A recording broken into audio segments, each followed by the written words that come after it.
Hoy, más de una década después de aquella noche que cambió mi vida, me encuentro escribiendo estas palabras con manos temblorosas, como si cada letra fuera un grito desesperado que el papel apenas puede contener. No sé cuánto tiempo me queda antes de que el silencio perpetuo, esa sentencia ominosa que ellos tanto murmuraban, se cierna sobre mí como una sombra inevitable. Pero si estás leyendo esto, te ruego que prestes atención. Hay verdades que nos han sido ocultas, veladas bajo capas de mentiras y miedo, por razones que quizás jamás podamos comprender. Sin embargo, en las horas más profundas de la noche, cuando incluso la luna parece volverse cómplice del vacío, debes saber esto: no estamos solos. En las grietas del tiempo y los rincones más oscuros de nuestras pesadillas, algo nos observa, algo espera. Mi nombre es Mateo Hernández, un periodista independiente de 37 años que siempre buscó respuestas en los rincones donde otros solo veían preguntas. Desde que inicié mi carrera, me especialicé en seguir pistas que otros descartaban, explorando aquello que la mayoría consideraba anecdótico o sin relevancia. Me movía entre crímenes pequeños, historias olvidadas y reportajes de bajo perfil, convencido de que en los detalles menospreciados podía estar la verdad. Nunca pensé que mi búsqueda me llevaría a enfrentar algo que haría tambalear no solo mis certezas, sino también mi cordura. Fue en el verano de 2012 cuando mi vida cambió para siempre.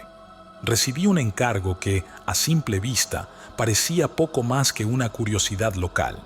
Se trataba de investigar un fenómeno reciente en Chilca, un pequeño pueblo costero al sur de Lima, Perú. Las redes sociales estaban llenas de videos mostrando luces extrañas danzando sobre el cielo nocturno, y los comentarios iban desde teorías de conspiración hasta bromas absurdas. Acepté el trabajo con la misma actitud escéptica con la que había cubierto otros casos. No era la primera vez que escribía sobre ovnis, y sinceramente esperaba otra historia sin sustancia. Llegué a Chilca un 20 de junio. El calor del verano era abrasador, pero el viento salado del océano traía un alivio momentáneo. Caminé por el pueblo, un lugar pequeño, con calles polvorientas y casas modestas pintadas de colores desteñidos por el sol. En los mercados y las plazas se repetían las mismas historias. «Ellos han regresado», decía una anciana, mientras su nieto miraba al cielo con los ojos muy abiertos. Otros, más cínicos, hablaban de drones militares o experimentos atmosféricos. Como periodista, aprendí a escuchar sin juzgar, pero no pude evitar notar el miedo en las miradas, una tensión que se filtraba en cada conversación. Aquella noche, me uní a un grupo de curiosos en la playa, armados con cámaras y telescopios caseros. Algunos venían de otras ciudades, atraídos por los rumores. Eran las 10 en punto cuando ocurrió. 3 esferas de luz aparecieron en el horizonte. Se movían con una fluidez imposible, cambiando de dirección como si desafiaran las leyes de la física. No había sonido, solo una vibración extraña que parecía resonar en el pecho de todos los presentes. El aire se tornó pesado, como si algo invisible estuviera presionando contra nosotros. Mientras apuntaba mi cámara hacia las luces, un hombre gritó que habían descendido detrás de las colinas.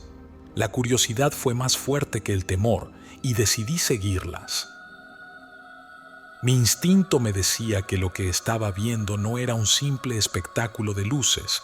Había algo más esperando en la oscuridad, y aunque no lo sabía en ese momento, aquella decisión marcaría el inicio de la experiencia más aterradora de mi vida. El 20 de junio de aquel año había iniciado como cualquier otro día de verano, pero ahora, mientras la noche avanzaba, se sentía como si el mundo estuviera a punto de cambiar. Al pie de las colinas, Con la playa aún visible en el horizonte, me uní a un grupo de testigos que compartían mi mezcla de curiosidad y nerviosismo. Entre ellos estaba Mariela, una maestra local de unos 40 años, que no dejaba de hablar sobre las leyendas de su abuela acerca de los que bajan de las estrellas. También estaba Ricardo, un joven pescador de 19 años que decía haber visto esas luces toda su vida, pero nunca tan de cerca. A las 10 de la noche ocurrió lo que todos esperaban. Las luces regresaron. Esta vez no eran 3, sino 5, y se movían en patrones que desafiaban cualquier lógica conocida. Flotaban, se cruzaban en el aire y luego se detenían de golpe, como si estuvieran conscientes de que las estábamos observando. Sus colores no parecían naturales. Eran tonalidades que nunca había visto antes, algo más allá de lo que la mente humana podía catalogar. No eran simplemente luces. Tenían una presencia, algo que se sentía en el aire y en los huesos. El grupo observaba en silencio, algunos con los ojos llenos de lágrimas, otros murmurando oraciones apresuradas. Una vibración sutil recorría el suelo bajo nuestros pies, como si el planeta mismo estuviera reaccionando a lo que ocurría. Una mujer mayor que sostenía un rosario susurró: «Nos están llamando». Y entonces, casi como una respuesta, las luces comenzaron a moverse hacia las colinas más cercanas.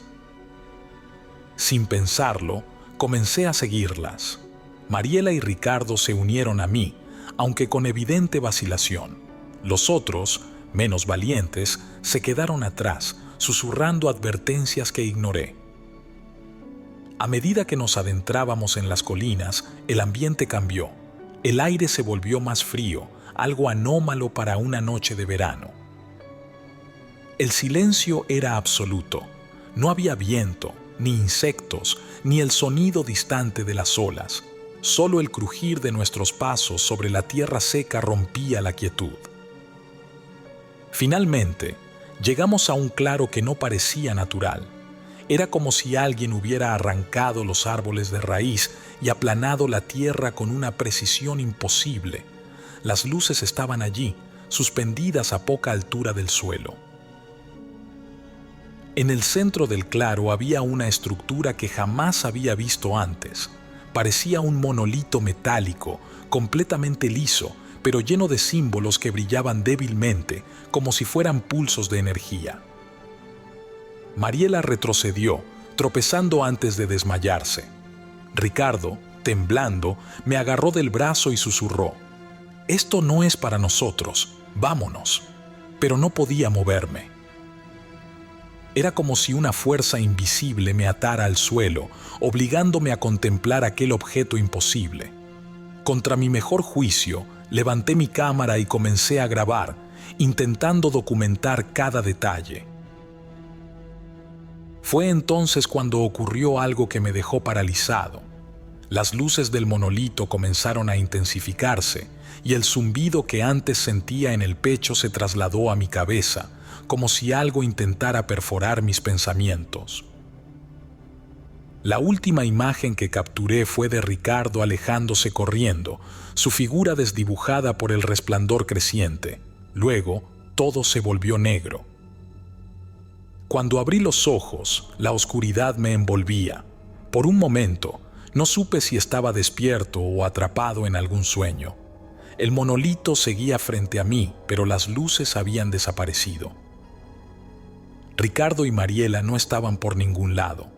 La única señal de que no estaba completamente solo era el extraño zumbido que aún sentía en el fondo de mi mente, como un eco imposible de ignorar. Me puse de pie con torpeza, tambaleándome hacia el lugar donde había estado el monolito. Aunque la estructura seguía allí, ya no brillaba. Su superficie, antes luminosa, parecía ahora opaca, como si hubiera perdido toda energía. «¿Ricardo?», grité. Mi voz resonó débilmente en la quietud del claro, pero no hubo respuesta. Apenas había dado un par de pasos cuando un sonido me hizo detenerme. Fue un crujido, como si alguien o algo estuviera moviéndose entre los árboles. Giré en dirección al ruido, el corazón martilleando con fuerza en mi pecho. ¿Mariela?, llamé de nuevo, esta vez con menos confianza. Lo que salió del bosque no era Mariela ni Ricardo. Una figura alta y delgada emergió de las sombras, moviéndose con una gracia antinatural. Su piel era grisácea, casi translúcida bajo la tenue luz de la luna, y sus ojos negros reflejaban un vacío que me hizo retroceder instintivamente. No necesitaba ser un experto en fenómenos paranormales para entender que no estaba viendo a un ser humano. La figura no habló ni hizo ningún gesto amenazante, pero su mera presencia era suficiente para congelarme en el lugar. Mi instinto me gritaba que corriera, pero mi cuerpo se negaba a obedecer. En ese momento sentí una presión en mi cabeza, una especie de intrusión silenciosa. No era dolor, pero era profundamente perturbador. Imágenes comenzaron a inundar mi mente, paisajes desolados, cielos teñidos de colores imposibles y un abismo infinito que parecía devorar todo a su paso. La figura dio un paso hacia mí y sentí como si mi mente fuera un libro abierto que estaba siendo leído sin mi consentimiento. Intenté gritar, pero no salió ningún sonido de mi boca. Fue entonces cuando vi a Ricardo aparecer desde el otro extremo del claro. Su rostro estaba desencajado por el terror y sostenía una rama como si fuera un arma.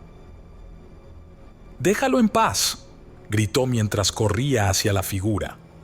El ser giró su cabeza hacia él con un movimiento lento y deliberado, pero no hizo ningún intento por detenerlo. Ricardo lanzó la rama con todas sus fuerzas y aunque no acertó, el movimiento pareció romper el extraño trance en el que estaba atrapado. Aproveché el momento para retroceder, tropezando con una raíz y cayendo al suelo.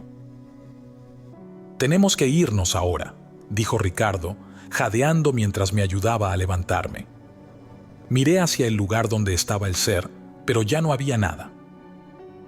Solo el monolito, inerte, y la oscura línea de árboles que rodeaba el claro.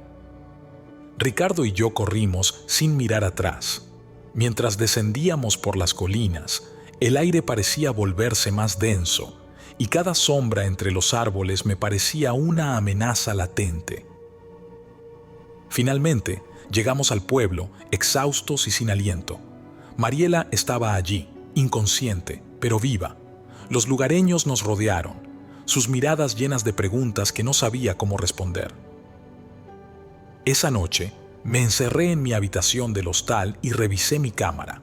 El archivo estaba ahí, pero cada vez que intentaba reproducirlo, la pantalla mostraba solo estática y fragmentos irreconocibles. Una parte de mí quería olvidar lo sucedido, pero otra, más fuerte, sabía que había algo más grande detrás de todo esto, algo que debía descubrir. Las primeras horas del día siguiente fueron un borrón. Ricardo insistía en que nos marcháramos de Chilca inmediatamente, mientras Mariela apenas podía articular palabras. Su estado físico era estable, pero su mirada estaba perdida, como si una parte de ella hubiera quedado atrapada en aquel claro. Los lugareños, aunque llenos de preguntas, evitaron presionarnos. Parecía que temían algo más que nuestras respuestas. De regreso al hostal, intenté concentrarme en mis notas, pero mi mente estaba saturada con imágenes que no comprendía del todo. Cada vez que cerraba los ojos, veía los paisajes alienígenas, las ciudades flotantes y aquel abismo infinito que había irrumpido en mi mente cuando estuve frente al ser. Era como si los recuerdos no me pertenecieran, como si alguien los hubiera injertado en mi conciencia. Esa noche, mientras intentaba dormir, una serie de ruidos metálicos provenientes del exterior me puso en alerta. Miré por la ventana, pero no vi nada fuera de lo común. Decidí ignorarlo y volver a la cama, pero apenas cerré los ojos, el zumbido en mi cabeza regresó con más fuerza que nunca. Era como si algo estuviera llamándome. De repente, sentí una presión en el pecho que me hizo abrir los ojos de golpe. La habitación estaba sumida en una penumbra extraña y el aire parecía vibrar con una energía que no podía explicar. Antes de que pudiera reaccionar, una luz cegadora inundó el cuarto y en un parpadeo ya no estaba en mi cama. Me encontraba en un espacio oscuro, infinito, donde no había ni arriba ni abajo. Frente a mí estaban las mismas figuras que había visto en el claro, pero ahora me rodeaban por completo. Podía sentir sus ojos negros examinándome, aunque sus cuerpos permanecían inmóviles. Había una conexión, una corriente invisible que fluía entre ellos y mi mente, forzándome a revivir fragmentos de mi vida que creía olvidados, mi infancia, momentos de felicidad y los días más oscuros de mi carrera. Cuando una de las figuras se acercó y extendió una mano hacia mi frente, todo cambió. Sentí un frío indescriptible mientras su dedo alargado tocaba mi piel. Imágenes comenzaron a inundar mi mente nuevamente, pero esta vez eran distintas. No solo eran paisajes alienígenas, sino que también había rostros humanos, algunos que reconocí de Chilca y otros completamente desconocidos. Una voz, o más bien una sensación, se filtró en mi mente. Ustedes no entienden. Observamos, pero no intervenimos. El tiempo se agota. Antes de que pudiera procesar esas palabras, sentí un tirón en mi pecho y de repente estaba de vuelta en mi habitación. El reloj marcaba las 3 de la mañana, aunque tenía la impresión de que habían pasado horas. Me levanté tambaleándome y fue entonces cuando noté algo extraño en mi brazo izquierdo, un pequeño corte perfectamente recto, del que emanaba un leve resplandor azul. Me acerqué al espejo del baño y examiné la marca. No dolía, pero cada vez que la tocaba, el zumbido en mi cabeza se intensificaba. Intenté grabar mi testimonio con la cámara, pero al encenderla, esta mostró solo ruido estático. Algo o alguien estaba bloqueando mis intentos de documentar lo sucedido. Esa misma mañana, salí del hostal decidido a buscar respuestas. Visité a un anciano del pueblo, un hombre que los lugareños llamaban el Sabio. Según él, lo que había experimentado no era nuevo. Los visitantes llevaban décadas interactuando con los habitantes de Chilca, aunque rara vez dejaban rastros tan evidentes. Su advertencia fue clara: si sigues buscando, te llevarán más lejos de lo que estás preparado para ir. No pude ignorar sus palabras. Había algo en su tono, una mezcla de compasión y miedo, que me hizo comprender que esto no era solo mi historia, era parte de algo mucho más grande. El día siguiente comenzó con una sensación de alerta constante, como si algo invisible estuviera observándome. Cada paso que daba por las calles de Chilca se sentía pesado, y las miradas de los lugareños eran esquivas. Había una tensión palpable, como si supieran algo que yo no. Las palabras del anciano resonaban en mi mente: si sigues buscando, te llevarán más lejos de lo que estás preparado para ir. Pero abandonar la investigación no era una opción. Al volver al hostal después de intentar, sin éxito, hablar con más testigos, encontré mi habitación revuelta.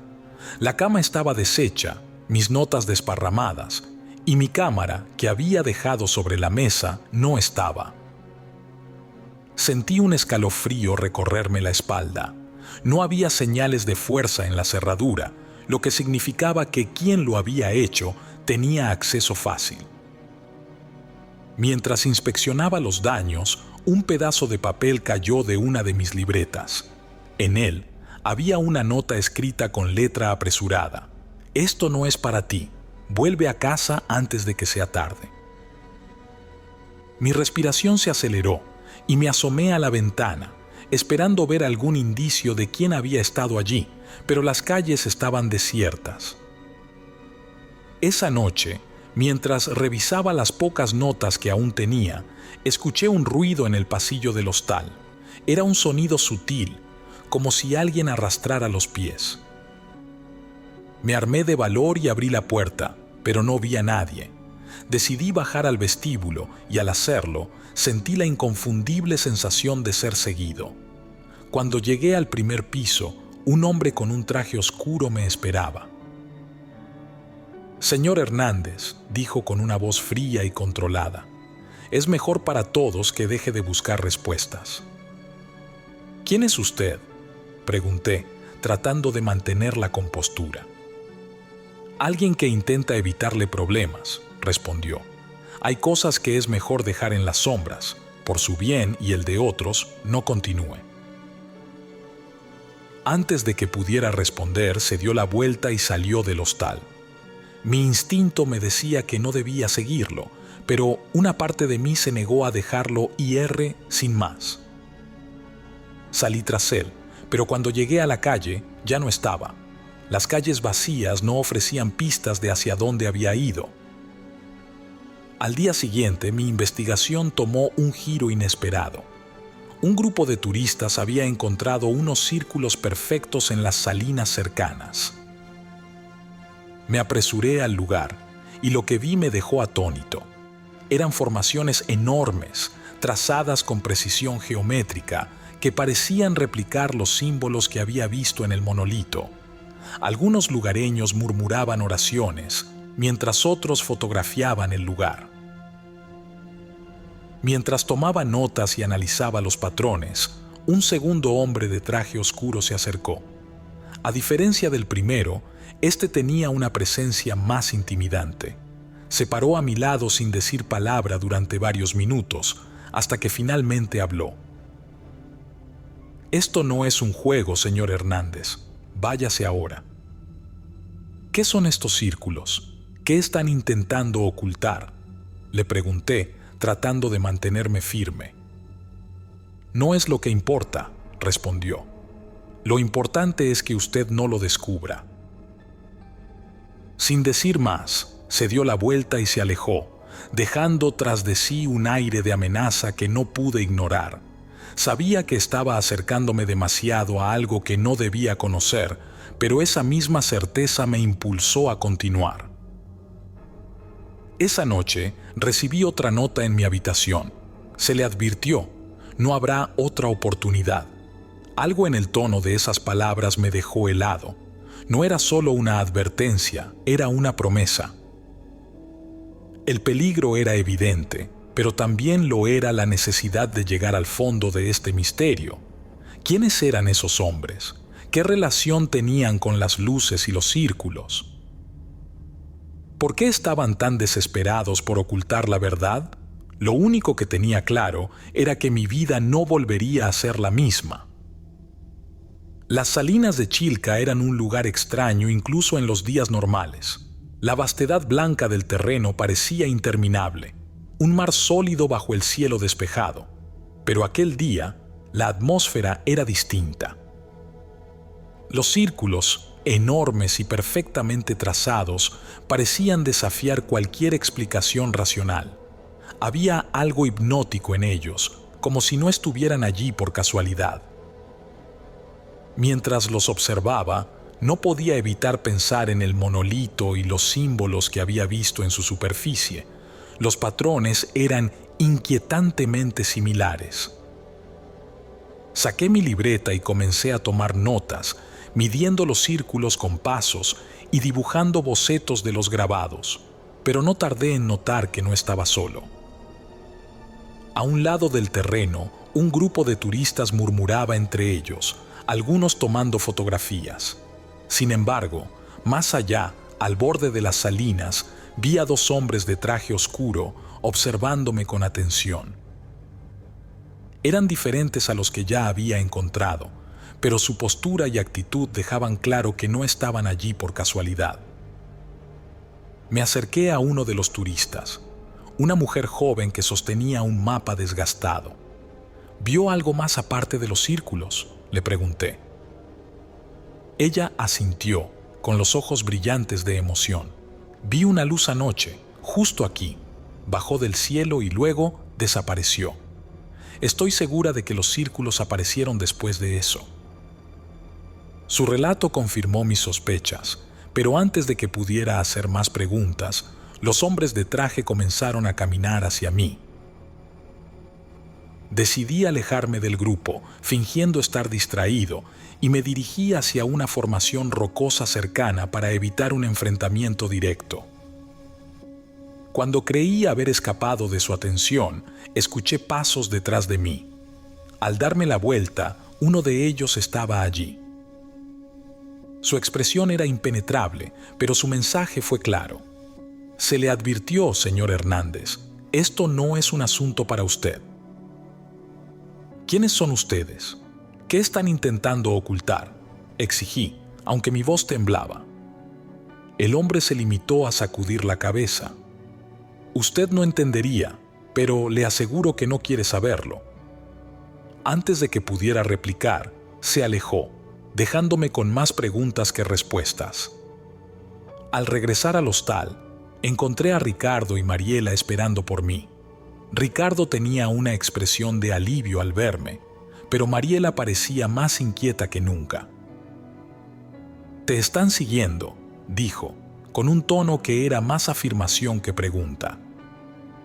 «Lo sé», respondí, mostrándoles las notas y los bocetos de los círculos. «Esto está relacionado con lo que vimos en las colinas. No es una coincidencia». Mariela negó con la cabeza, visiblemente asustada. «No deberíamos estar hablando de esto. Los que buscan respuestas siempre terminan desapareciendo». Ricardo me miró, y su voz tembló ligeramente cuando habló. «Anoche, alguien dejó esto en la puerta de mi casa. Me entregó un sobre. Dentro había una fotografía en blanco y negro del monolito, tomada desde un ángulo que no reconocí. En el reverso había escrito un mensaje: «Detente antes de que sea tarde». Sabía que estaba pisando terreno peligroso, pero no podía detenerme. Había algo en aquellos círculos, en el monolito, en los hombres de traje, que apuntaba a una verdad mucho más grande de lo que podía imaginar.